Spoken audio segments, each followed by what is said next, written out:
O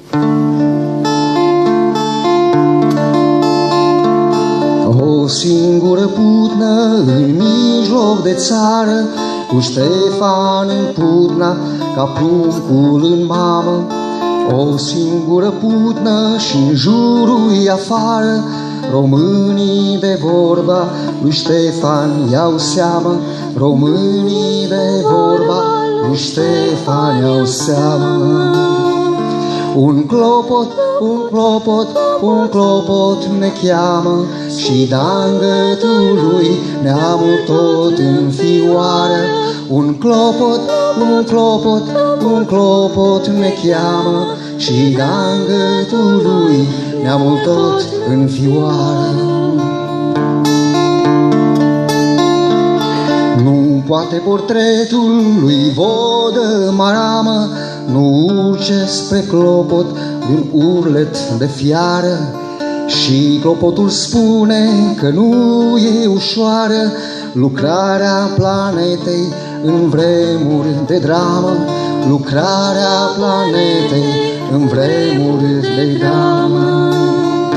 Un clopot, un clopot, un clopot ne cheamă, și da-n gâtul lui neamul tot în fioară.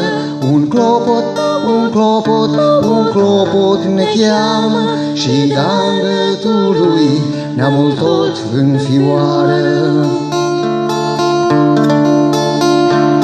Când frații-și mai scriu și-și dau mâna prin vamă, când strâmbe imperii pun patrii în ramă, și tu lângă putna cea sfântă și clară te urcă pe lacrimi, adună-ne mamă.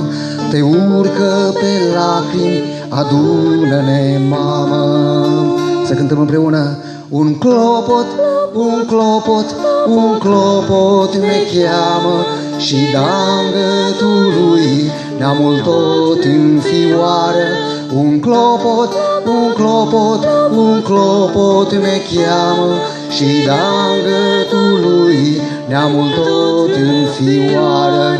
Un clopot, un clopot, un clopot ne cheamă, și da-n gâtul lui neamul tot în fioară.